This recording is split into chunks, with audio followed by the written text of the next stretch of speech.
Sir साहब, गुज़श्ता हफ्ते के हमारे शो के बाद ये जो हफ्ता गुजरा है बहुत एक्साइटिंग है, सरप्राइजिंग है या शॉकिंग, ये तो मैं आपसे पूछूंगी, लेकिन कहीं कहीं ऐसा लगता है कि गल वध गई है। मैं आपसे पूछा करती थी कि ये निशानियां हैं, क्या सिस्टम कहीं ना कहीं हिलजुल का शिकार है, तो आप कहते थे कि ऐसा कुछ नहीं है। लेकिन आज कुछ ऐसी बातें मैं आपको सुनाना चाह रही हूँ जिसके बाद मुझे लगता है आपकी राय चेंज होगी। आज के दिन हम बात करेंगे जो ताज़ा बयानात आए हैं हमारे, जिनको आप वंडर बॉय कह चुके हैं या शाहजहां कभी, उन्होंने क्या कहा उस पर बात करेंगे। इसके अलावा कश्मीर में इंतखाबी नताइज के बाद मुस्लिम लीग नून और पीपल्स पार्टी में क्या चल रहा है और ईरान अमेरिका के दरमियान की क्या पेशरफ्त है। DG ISPR की भी आज प्रेस ब्रीफिंग आई, उसमें भी उन्होंने बहुत से अहम निकात उठाए। आज के इस शो में हम उन सब पर बात करेंगे, लेकिन मैं चाहती हूँ कि अगर हम मोहसिन नकवी साहब की जो तकरीर है उसको समेटें तो उसके 10 बड़े अहम पॉइंट्स कौन कौन से हो सकते हैं, उन्हीं की ज़ुबानी हम शामिल करते हैं। जी, ये सिस्टम जिसके अंदर हम रह रहे हैं ये कोलैप्स कर चुका है, आप माने ना माने। मैं आज भी कहूँगा जमहूरियत हम सब चाहते हो और मैं उसका सबसे बड़ा सपोर्टर हूँ और रहूँगा, लेकिन जमहूरियत के अंदर भी तो 3, 4, 5 किस्म के निज़ाम है, खाली एक निज़ाम तो मौजूद नहीं है। लेकिन हम कहते हैं नहीं, जो मर्जी हो जाए, जिस तरह का मर्जी हो जाए, हमने इसी को घसीटना है, इसी को चलाना है। अब इस फेडरल गवर्नमेंट का हाल ये है कि हम जब अपना बजट बनाते हैं तो वो नेगेटिव में बनाते हैं और हम बात ये करते हैं कि इस साल कितना कर्जा लेना है। आपका हर साल कर्जा बढ़ता जा रहा है। आपको एडमिनिस्ट्रेटिव यूनिट्स, सूबे, उसको जो मर्जी नाम दे दें, उसको लेके जाना पड़ेगा अवाम की सतह पर। वो जब तक आपके यूनिट्स नहीं बनेंगे और यूनिट्स बन के वो ओनरशिप नहीं लेंगे और नई लीडरशिप नहीं आएगी, ये काम नहीं होगा। ये कॉकरोच अगर इकट्ठा हो गया तो ये हर चीज को उलट सकता है। वो आपसे कुछ और नहीं मांग रहे, वो आपसे कोई टैबलेट या 2-4 हज़ार रुपया महीना नहीं मांग रहे, वो 2-4 हज़ार डॉलर महीना कमा सकते हैं, सिर्फ आप उनको अपॉर्चुनिटी दे दें। एक बंदा आपके लिए इतनी बड़ी बड़ी अपॉर्चुनिटीज लेके आ रहा है, उस ला के इस प्लेट में रख दिए, और सबसे बड़ा क्रेडिट उस शख्स को जाता है कि वो कोई रेड लाइन है जो क्रॉस नहीं करना चाहता। वो कहता है कि नहीं, इसी सिस्टम में हो और ठीक हो। एक शख्स मेहनत करके इंटरनेशनली इतना ऊपर लेके जा रहा है, खुदारा अपना इंटरनली निज़ाम भी ठीक कर लें ताकि अगले इलेक्शन से पहले आप उस ट्रैक पे चढ़ जाएं जहां से हम तरक्की कर सकते हैं। एक तो सारी पॉलिटिकल पार्टीज़ को बिठाने की बात मोहसिन साहब ने की, उन्होंने क्लियर कट कह दिया सदारती निज़ाम तो नहीं आ रहा। इसके अलावा उन्होंने कॉकरोच पार्टी के तर्ज पे यहाँ पर एहतजाज की बात की और भी बहुत सी मिसालें दी। सेठी साहब, ये क्या कह रहे हैं वो अपनी जगह, हम कहा जाता है कि कह कौन रहा है, मोहसिन नकवी साहब की ज़ुबान से क्यों कहा, आप किसको पैगाम दिया, किसके लिए वार्निंग थी, या ये कोई डाइवर्जन है? पहले तो मैं आपका जो मेरे पे इल्ज़ाम है उसका जवाब देता हूँ। क्या इल्ज़ाम? आपने मेरे पे इल्ज़ाम ये लगाया कि मैं कह रहा था कुछ नहीं होने जा रहा और बहुत कुछ हो गया है। नहीं, आप ये कह रहे थे कि ये बंदोबस्त चलेगा। तो बंदोबस्त तो कह रहे हैं ना चलेगा, कोई प्रेसिडेंशियल रूल नहीं आ रहा, कोई इस हुकूमत की छुट्टी नहीं हो रही, ये हुकूमत 2.5 साल रह गए वो चलेगी, तो वो तो कह गए हैं, तो क्या आ रहा है फिर? अच्छा, पहले भी इसी तरह की यकीन दहानियां कराई जाती थी, लेकिन डजंट मैटर, होने वाला हो मगर जाता। फॉर्मली उन्होंने कह दिया। ये सारी जो स्पेकुलेशन चल रही थी, हाँ। इसीलिए मेरा ये मौक़िफ़ था कि काबीना के अंदर तब्दीलियाँ हो सकती हैं जी, और भी अमेंडमेंट्स भी हो सकते हैं। आपने कहा था मैंने ना सब इसी कुछ तरह कहा, नीम आएगी। और मगर ये नहीं मैंने कहा कि ये शहबाज शरीफ की छुट्टी हो रही है, हाँ, ये नहीं या कहा। ये कैबिनेट जा रही है और मार्शल लॉ लग रहा है, हाँ। या कोई और प्रेसिडेंशियल सिस्टम आ रहा है, ये मैंने कहा आपने ये नहीं नहीं कहा। होने जा रहा। तो मैं अभी भी मेरा वही मौक़िफ़ है। अच्छा, अच्छा, अब आप आइए कि इन्होंने जो बातें की हैं। आपका पहला सवाल है कि क्यों कहा और इस वक्त क्यों कहा? अच्छा, मेरा ख्याल है इस वक्त क्यों कहा, इस वक्त इसलिए कहा कि मेरा ख्याल है एक तो एहसास हो गया है कि इस वक्त रियासत को बहुत से ख़तरे हैं फ्रॉम सब नेशनलिज्म, बलूचिस्तान में भी, KP में भी, अब आज़ाद कश्मीर में भी, एंड ये जो हमारा सिस्टम है अकोमोडेट नहीं कर पा रहा उनको, और जो प्रॉब्लम है विद सिक्योरिटी वर्सेस वेलफेयर या सिक्योरिटी वर्सेस राइट्स, उसका इशू बना हुआ है। इसलिए उनका ये ख्याल है कि अब एक ही तरीका है कि जो सब नेशनलिज्म उभर रही है, जो बिकॉज ऑफ 4 प्रोविंसेस या 5 जो भी है, इसको कुचला जाए एंड छोटे यूनिट्स बना दिए जाएं जिनको एडमिनिस्ट्रेटिव यूनिट्स किए गए, नॉट नेशनल यूनिट्स, अच्छा, नॉट एथनिक यूनिट्स। तो आई थिंक एक तो ये सिक्योरिटी की आपकी जो इस्टेब्लिशमेंट है, उन्होंने ये फ़ैसला किया है कि इस वक्त ये एक्सपेरिमेंट ऑफ 4 यूनिट्स या 5 यूनिट्स, ये एक्चुअली मिस गवर्नेंस की वजह से लोगों के ग्रीवेंसेस बढ़ रहे हैं और वो ट्रांसलेट हो रहे हैं इनटू सब नेशनलिज्म Okay. और ये टक्कर हो रही है विद द स्टेट। और ये हमारे जो डेमोक्रेटिकली इलेक्टेड पॉलिटिशियंस ये इसको हैंडल नहीं कर पा रहे हैं, they and in fact they are becoming part of the problem. तो इसलिए then we need to break up the system into smaller units, ताकि ये सब नेशनलिज्म जो है ये डाइल्यूट हो जाए। तो that I think is the fair, because इस वक्त as we speak we have problems in Balochistan, we have problems in KP, we have now problems in Azad Kashmir, problems which can be resolved or होंगे भी resolved, but part of the reason is that Afghanistan और India they are meddling in our internal affairs। मगर वो कहते हैं ना कि बाहर वाले लोग तो उसी सूरत पे कामयाब होते हैं आपके इंटरनल अफेयर्स में, अगर आपने कोई गुंजाइश छोड़ी हो तो वो तो खामियां हैं ना हमारे यहाँ। तो इसलिए I think this is a proposal at this time because the pressure on a state वो बढ़ता जा रहा है। आई थिंक एक तो ये this is one of the reasons. I think the second reason message किसकी तरफ से है, मेरा ख्याल है मेरे जवाब में ऑलरेडी उसका इंडिकेशन तो हो गई है। बड़ा क्लियर है मेरे लिए, इस्टेब्लिशमेंट ने ये फ़ैसला किया है कि इनफ इज़ इनफ, ये चीज़ें हाथ से निकलती जा रही हैं, मसले instead of finding solutions problems बनते जा रहे हैं, ऊपर से गवर्नेंस भी नहीं हो रही। और गवर्नेंस का मतलब है कि आवाम के लिए कुछ नहीं हो रहा, एक वेलफेयर और सिक्योरिटी के दरमियान एक कॉन्ट्रडिक्शन है। सिक्योरिटी भी हमारी अंडर थ्रेट है और वेलफेयर भी अंडर थ्रेट है, बिकॉज आवाम के लिए बहुत कम सहूलतें उनको मिल रही हैं।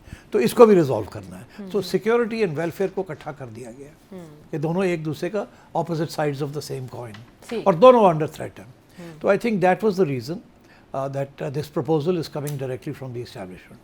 आगे ये प्रपोजल शहबाज शरीफ साहब अगर देते तो मसला था, बिकॉज ज़ाहिर है this is a pro establishment proposal, और शहबाज साहब मेरा ख्याल है उस किस्म का मैसेज भी नहीं दे सकते थे। क्यों? क्योंकि Peoples Party is part of the problem right now, Shahbaz Sharif is part of the solution right now. ये क्यों इस स्टेज पे ये फाइनली ये उन्होंने ऑफ़र किया है, और मोहसिन नकवी साहब के ज़रिए।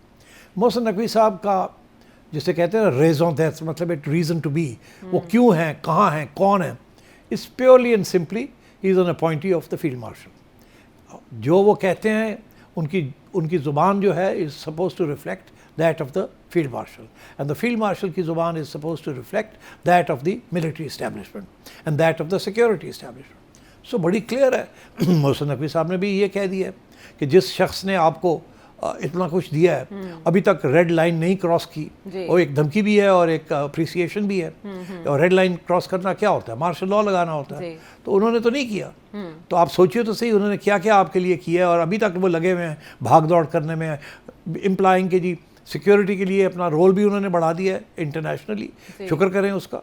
दूसरा ये कि इकोनॉमिक असिस्टेंस लेके आ रहे हैं from Saudi Arabia and elsewhere, और एंड सो ऑन, और अमेरिका के साथ भी अच्छे तल्लुकात हैं, अपनी प्रोफाइल भी बढ़ा ली है, इंडिया को डिफीट भी कर लिया है। तो look at what he is done. और हम लोग जो हैं the politicians they are not delivering, और बहुत स्लो चल रहा है सब कुछ, और ऐसे ही अगर चलता रहा तो हम नहीं बचेंगे। एंड एज ही सेड कि ये तो 70 साल से यही हो रहा है। सो आई थिंक ये थी उसकी बैकग्राउंड, मोहसिन साहब ने जो बात कही है। अगर शहबाज साहब कहते तो वो बात नहीं बननी थी, पीपल्स पार्टी ने बिल्कुल रिजेक्ट कर देना था। मोहसिन नकवी इस करीब, वो करीब हैं आसिफ जरदारी के भी, पुरानी कुर्बत है, और आसिम मुनीर साहब से रीसेंट है। So I think he was the right man to give this message. और इससे पहले आपने देखा कि वो प्रेसिडेंट जरदारी को मिलने गए हैं, वो इसी मकसद के लिए कि हाँ, ये सवाल भी खड़ा हो गया कि वो जरदारी साहब को इससे पहले कराची मिलने गए हैं। अच्छा, अब दो इश्यूज़ हैं ना जरदारी साहब के। एक तो ये है कि वो जो 19 जजेस हैं जो जुडिशल कमीशन ने कहा है कि सारे हाई कोर्ट्स के अंदर लगाने हैं, अब उसमें जरदारी साहब का कंप्लेंट ये है कि उनके 2 चहीते जजेस थे जिनको नहीं जुडिशल अकोमोडेट किया, और वो नाराज़ हैं। और 8-10 दिन हो गए हैं अभी तक उन्होंने साइन नहीं किया वो डॉक्यूमेंट अप्रूवल। हाँ, 8-9 दिन हो गए हैं, और 15 दिन तक वो बैठ सकते हैं उसको लेके, मगर वो उसको ना नहीं कर सकते। अगर ना करते भी हैं तो फिर वापस आ जाएगा, फिर करना पड़ेगा साइन, और अगर नहीं करेंगे तो automatically it will be deemed to have been signed. तो इसलिए वो भी मेरा ख्याल है नकवी साहब गए थे प्रेसिडेंट साहब के पास 2 बातें करने। अच्छा, एक ये कि जी ये मेरी मजबूरी है, ऑर्डर आया फ्रॉम यू नो वेयर, और ये मसला तो है ना, और आपने भी जो रवैया इख्तियार किया हुआ है कि आप NFC अवार्ड नहीं मानते, आप लोकल गवर्नमेंट नहीं मानते, आप ये भी नहीं मानते, वो भी नहीं मानते, तो जाहिर है people in Pindi are not happy. तो आप तो फिर ये अब करना ही पड़ेगा, इसका तो ऑप्शन नहीं है। और अगर नहीं हम करेंगे तो देन आपको पता ही है रेड लाइंस कौन सी हैं और वो कैसे क्रॉस की जाती हैं। तो मैं मजबूर हूँ, I am carrying this message for you, because वो तो बेटे बने हुए ना जरदारी साहब के, मगर मेरा ख्याल है अब वो बड़े बेटे बन गए हैं फील्ड मार्शल साहब के। भाई हाँ, तो इसलिए आई थिंक आप तस्वीर देखें ना उनकी, जरदारी साहब ऐसे करके रिलैक्स होकर बैठे हुए हैं, हाँ, जैसे मैं सुन रहा हूँ तुम्हारी बात। जी। और नकवी साहब ऐसे करके बैठे हुए हैं कि माजरत से मैं क्या करूँ, मेरे पास चॉइस नहीं है, I have to give you this message. और इसी तरीके के साथ वो मिला है शहबाज शरीफ साहब को भी कि ये मैं कहने जा रहा हूँ, तो आप रिलैक्स करें, दिस इज़ अ मैसेज। ये धमकी से ज़्यादा आपको कुछ नहीं लगता इसका? ये धमकी नहीं है, then this is an announcement. फ़र्क है, धमकी होती है कि जी अगर आप ये नहीं करेंगे तो हम ये कर देंगे, ये धमकी नहीं है। उन्होंने कह दिया ना कि कोई रेड लाइन नहीं हमने क्रॉस करनी, ये अनाउंसमेंट है कि हम ये करने जा रहे हैं। 28वीं तरमीम लाने हाँ, हम 28वीं तरमीम लाने जा रहे हैं। ओके। अगर आप नहीं चाहते कि हम ये करें, तो फिर जो हम सजेशन आपको कर रहे हैं जल्दी से, वो आप मान लेना हमारी बात। सिक्योरिटी रिक्वायर्स कि सिक्योरिटी इस्टेब्लिशमेंट को NFC अवार्ड जो है उसको तब्दील किया जाए। सिक्योरिटी इस्टेब्लिशमेंट चाहती है कि वो पानी जो है वो डाइवर्ट हो फ्रॉम इनटू सम लैंड्स जो कि वो बेचना चाहते हैं, they want to develop agricultural land. वो सिंध में पानी पंजाब में कहीं जाएगा वो, तो उसके ऊपर इश्यूज बने हुए हैं ना पीपल्स पार्टी के साथ। पीपल्स पार्टी एग्री नहीं कर रही और जाहिर है this is creating a lot of tension. अब 1 साल हो गया कि इस्टेब्लिशमेंट चुप करके बैठी है, इधर से प्रेशर, जरदारी साहब बात नहीं मानते। तो अब मेरा ख्याल है message is loud and clear कि हम ये करेंगे। It's an announcement, it is not a धमकी। धमकी वो होती है अगर आप ऐसे नहीं करेंगे तो हम ये करेंगे, ये तो क्या ही नहीं रहे वो कहते हैं हम तो करवा के रहेंगे। This is announcement. हाँ, लेकिन करवाने के लिए तो आईनी रास्ता ही इख्तियार करना पड़ेगा ना, आपको असेंबलीज की अप्रूवल चाहिए होगी, तो वो ले लेंगे। आपके ख्याल में पीपल्स पार्टी नून लीग आराम से ये करने देंगे? मौलाना साहब, मौलाना Fazlur Rahman out of nowhere ऐसे बात उन्होंने आप सही कह रही हैं, पंजाब में की। आप बिल्कुल सही कह रही हैं। मैंने आपको भी एक प्रोग्राम में कहा था कि नैब में फाइलें खुलनी शुरू हो गई हैं, याद है आपको? जी। उसकी वजह यह है कि देखिए रियासत के पास बहुत से हरबे होते हैं, टूल्स होते हैं प्रेशर डालने के। जी। और देखिए जरदारी साहब कहते हैं और बिलावल कहते हैं कि नून लीग फॉर्म 47 से आई। अब वो कहना शुरू है ओपनली। आप ओपनली कह रहे हैं ना? हाँ। अच्छा, अब जो रिस्पांस आएगा मेरा नून लीग से तो नहीं आएगा, कहीं और से रिस्पांस शायद आ जाए, वावड़ा साहब कर दें या कोई और कर दे कि सिंध में क्या हुआ। जी। सिंध में उसके बगैर ही काम हो गया अकॉर्डिंग टू। हाँ, ले इसका राना सनाउल्लाह साहब ने बड़ा प्यारा जवाब दिया है। हाँ। तुर्की ब तुर्की उन्होंने कहा फिर तो हम ये भी कह सकते हैं कि भुट्टो साहब कैसे वज़ीर आज़म बने थे। वो पुरानी बात पे आ गए ना, मगर आगे नई बातें भी आ जाएंगी। जी। और तो इसलिए आई थिंक प्रेशर तो पड़ेगा पीपल्स पार्टी के ऊपर। या आप अभी मान जाएं जो हम कह रहे हैं, एक छोटा सा अमेंडमेंट हम कर लेते हैं NFC अवार्ड और भी चीज़ें जिसका ताल्लुक सिक्योरिटी के साथ है, फाइनेंसिस के साथ है। ये एवं तो नहीं उन्होंने कहा मोहसिन नकवी साहब ने कि बजट के अंदर ये डेट पाइल अप हो रही है, हाँ, माइनस में देते हैं आप और कर्ज लेने की तैयारी कर रहे होते हैं। यही कह रहे हैं ना कि जी करप्शन बड़ी हो रही है,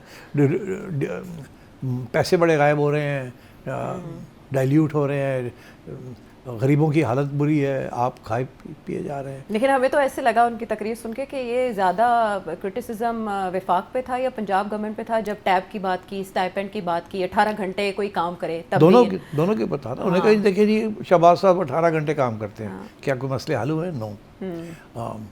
मैडम जो हैं वो आप नौजवानों को टैब दे के उससे मसले नहीं हल होते। And by the way he is right, ये छोटी छोटी चीज़ों के साथ मसले इस मुल्क के नहीं हल होते। अच्छा। हाँ, अब इनफैक्ट ये तो तनकीद है ना कि ये हमारे सियासतदान ये समझते हैं कि गुडीज़ जो हैं अगर 10 रुपये कमाने हैं तो 2 रुपये आवाम पे फेंक दिए जाएँ किसी तरीके के साथ, कोई लैपटॉप दे दें, कोई ये दे दें, कोई वो दे दें और बसेस दे दें, ये इसके साथ क्या आवाम का गुस्सा, आवाम की महरूनियत ख़त्म हो जाएगी? नो। ये जिस किस्म की पॉलिटिक्स चल रही है इस मुल्क में, ये this is not going to get you votes. अब बहुत गुस्सा है आवाम के अंदर और आपका ख्याल है कि ये इस किस्म के आप छोटे छोटे हैंड आउट्स दे रहे हैं, this is not going to get you votes. इस लोग इतने नहीं हैं, वो लेके वही वोट डालेंगे जहाँ उनका दिल कहता है मैंने हमने वोट डालना है, और वो इधर इस वक्त नून लीग के लिए नहीं है vote. This is a fact. इनको एहसास होना चाहिए इस बात का।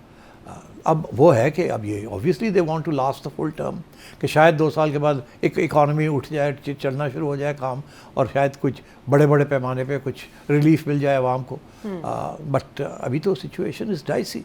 तो इसलिए मैं ये कह रहा हूँ कि ये मोहसिन नकवी साहब ने अनाउंसमेंट की है, और अनाउंसमेंट यही है कि 28th अमेंडमेंट के लिए तैयारी कर लें, और अगर आप नहीं तैयारी करेंगे तो इसके लिए कीमत अदा करनी पड़ेगी आपको। अभी वो थ्रेट नहीं है, मगर वो थ्रेट बन सकती है।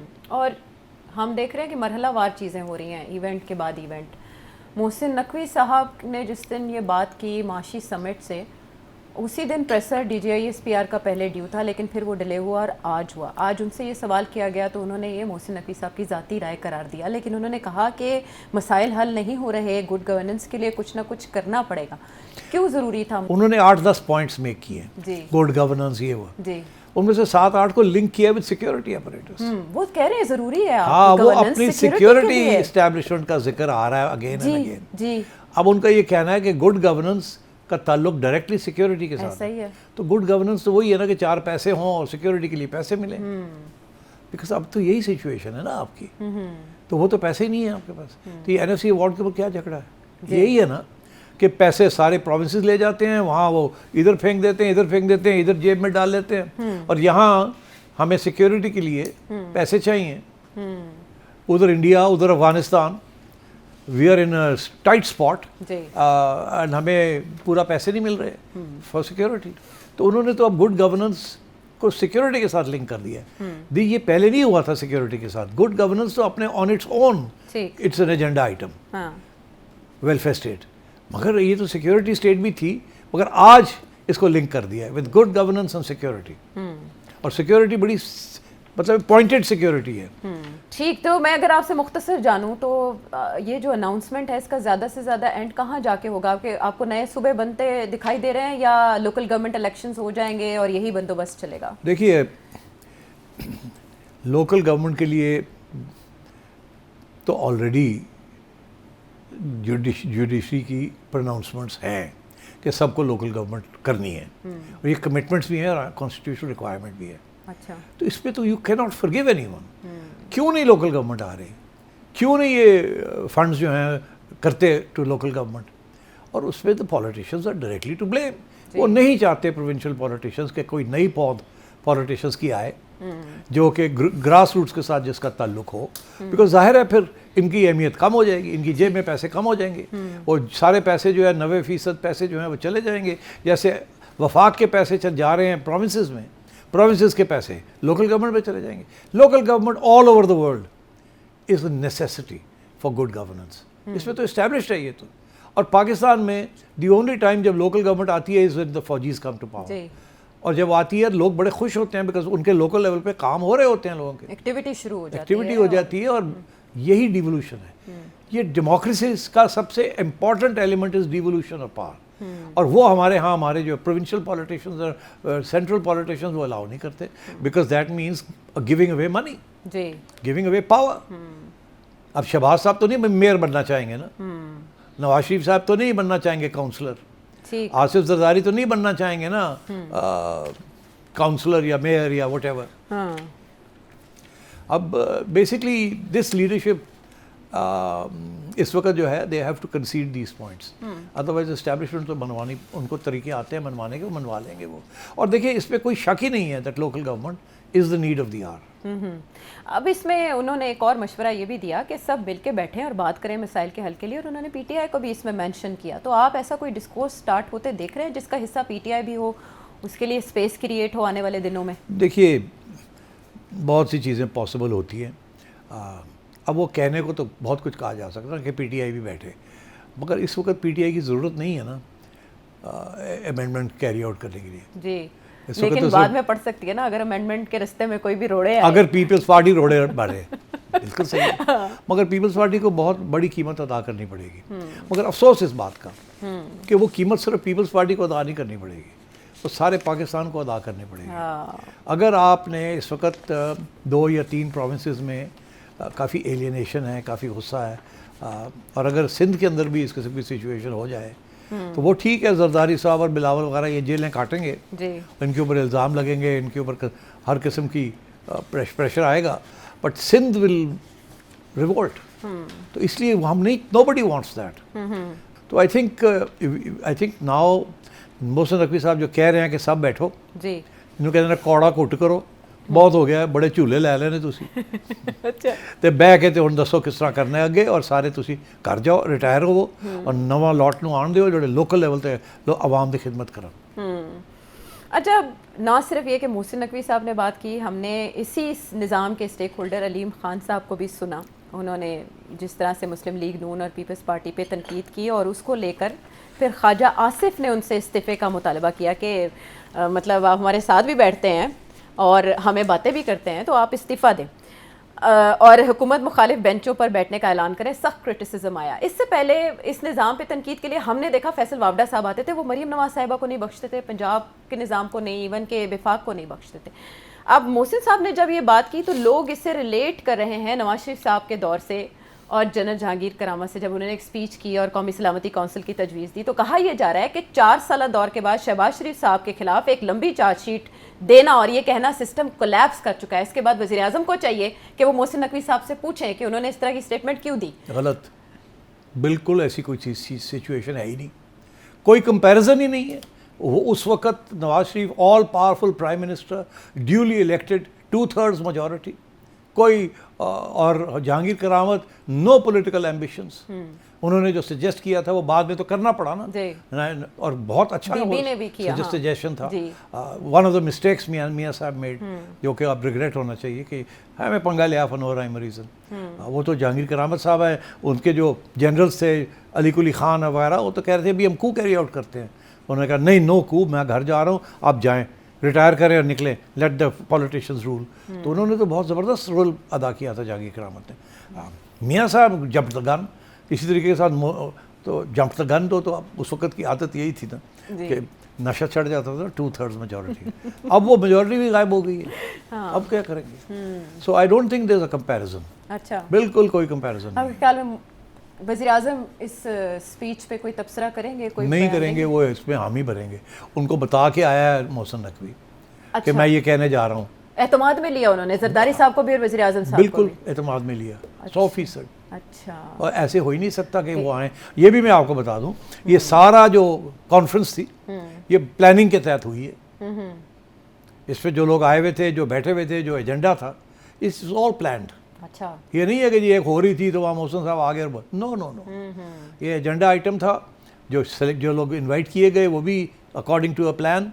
अच्छा। और वो प्लान के तहत फिर मोहसिन साहब ने आके वो बात की जो उनको कहा था, जो वो क्या कहते थे मैं करूँगा। सेम पेज तो इंटैक्ट है ना, सेम पेज को कोई प्रॉब्लम नहीं। Same page with Noon league intact है। ओके। पीपल्स पार्टी के साथ तो कब से प्रॉब्लम्स चल रहे हैं, मैं आपको बता रहा था। अब तो डिस्कस करते रहते हैं कि पीपल्स पार्टी के साथ एस्टैब्लिशमेंट नाराज़ है।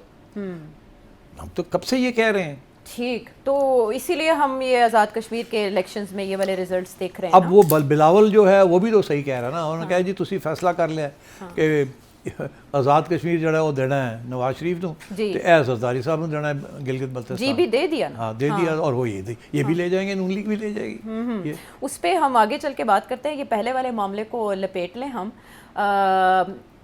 पीपल्स पार्टी इस अनाउंसमेंट के बाद कहाँ तक ताउन करेगी? ये बहुत मुश्किल सवाल है, इसका जवाब जरदारी साहब के पास है। मेरा ये मौक़िफ़ है कि जरदारी साहब कंसीड करेंगे, मगर नॉट एवरीथिंग। वो इसको खींचने की कोशिश करेंगे, वो कुछ छोटी छोटी चीज़ों पे कंसीड करने की कोशिश करेंगे, और वो कभी भी जो कॉन्स्टिट्यूशनल अमेंडमेंट है उसको सपोर्ट करने से परहेज़ करेंगे। अच्छा। तो I think that is the stage कि अगर पीपल्स पार्टी ने इस किस्म का रवैया इख्तियार किया तो फिर आई थिंक जो मसला हुआ है विद पीटीआई वो पीपल्स पार्टी के साथ होगा। बिकॉज देखिए, the man at the top is thinking in a particular way. Okay, make no mistake about it. आप अग्री करें या ना करें, he is thinking in a particular way. उन्होंने अभी डेमोन्स्ट्रेट किया है इंटरनेशनल रिलेशंस में कि वो कॉम्पिटेंट हैं। इतनी तारीफ पाकिस्तान की कभी नहीं हुई जितनी अब हो रही है, हिस्ट्री में नहीं हुई कभी। और आगे जिस किस्म की चीज़ें होने जा रही हैं, defence pacts and sale of weapons and ये और वो और दुनिया, तो you know he is in control of the situation. अब पॉलिटिशियंस अगर जो उनके रास्ते में आएंगे तो फिर रेड लाइंस क्रॉस हो जाएंगी। आपने देखा नहीं कि ऑपोजिशन जो है जी जब भी उनके रास्ते में आती है तो हार्ड स्टेट नज़र आती है। बिकॉज अब हमारे प्रॉब्लम्स इस किस्म के हो गए हैं कि without being a hard state आप उनको टैकल नहीं कर सकते, क्योंकि वो कहते हैं ना पानी बहुत लंघ गया है पुला थलो और हुन मतलब है हुन विदाउट बीइंग हार्ड मसले नहीं हल होते। तो ये I have note this is a new development in Pakistan history. कभी इतनी हार्ड स्टेट नहीं हुई है, मगर इस किस्म के प्रॉब्लम्स भी कभी नहीं हुए। ये बहुत सीरियस प्रॉब्लम्स फेस कर रहा है पाकिस्तान। देखिए इकॉनमी नहीं चल रही, फॉरेन इन्वेस्टमेंट नहीं आ रही, सो यू नो तो आप क्या करेंगे इन दिस सिचुएशन। सियासतदान तो ये कहते हैं इकोनॉमी पैचवर्क की वजह से ही नहीं चलती, कि एक खालिस सियासी जमहूरी सिस्टम तो कभी आने नहीं दिया गया, तो कैसे चलेगी इकोनॉमी। हाँ ये भी एक आर्ग्यूमेंट है हाँ। कि आपने सियासतदानों को चलने नहीं दिया जी। इसलिए से सिस्टम चला नहीं चला। अच्छा बाद में इसमें वजन तो है हाँ। बिकॉज सियासतदानों से सिस्टम चल नहीं रहा था तो उसकी छुट्टी करा दी जाती थी। जी। अच्छा नॉर्मली तो ये होता है ना चले तो उनकी छुट्टी ना कराएं, अवाम उनको निकाल दे अगली इलेक्शन पे। मगर यहाँ तो ये होता नहीं था ना, यहाँ तो पहले ही आपको फ़र्क कर दिया जाता था। फिर अगली हुकूमत जो आती थी you make sure why election के आप ना आए फिर और ही कोई आ जाए, और ऑल्टरनेट होता रहा। अच्छा। इसीलिए पीपल्स पार्टी 2 या 3 दफ़ा आ चुकी है, नून लीग 3 दफ़ा आ चुकी है, PTI 1 दफ़ा आ चुकी है, एंड सो ऑन। और अभी भी उम्मीद लगा के बैठी हैं कि जी किसी न किसी स्टेज पे आसमान खुलेगा और PTI वापस आ जाए। मैं ये कह रहा हूँ कि इस वक्त आप समझें कि इस्टेब्लिशमेंट ये सोच रही है कि ये एग्जिस्टेंशियल क्राइसिस है फॉर पाकिस्तान, बका का मसला है पाकिस्तान की। जैसे ईरान के लिए एग्जिस्टेंशियल क्राइसिस जी। है तो war, this is an existential crisis for Pakistan. तो ये तो definitely this is a very serious threat to the state. तो इसलिए अब I think the hard state is here to stay. And मेरा नहीं ख्याल कि अब आप जाएंगे वापस उन दिनों में जहाँ आप स्टेट सॉफ्ट होती थी और डील्स हो जाती थी और आ जाते थे चले जाते। अच्छा। ये मजबूरी के तहत इस वक्त सिचुएशन जो है अगर सियासतदान इस बात को नहीं समझते और डिवॉल्व नहीं करते पावर, अच्छा। और अपनी रैम्पेंट करप्शन जो है उसको नहीं रोकते और लीकेजेस जो हो रही हैं सिस्टम के अंदर उनको बंद नहीं करते, तो देन रेड लाइंस क्रॉस हो जाएंगी।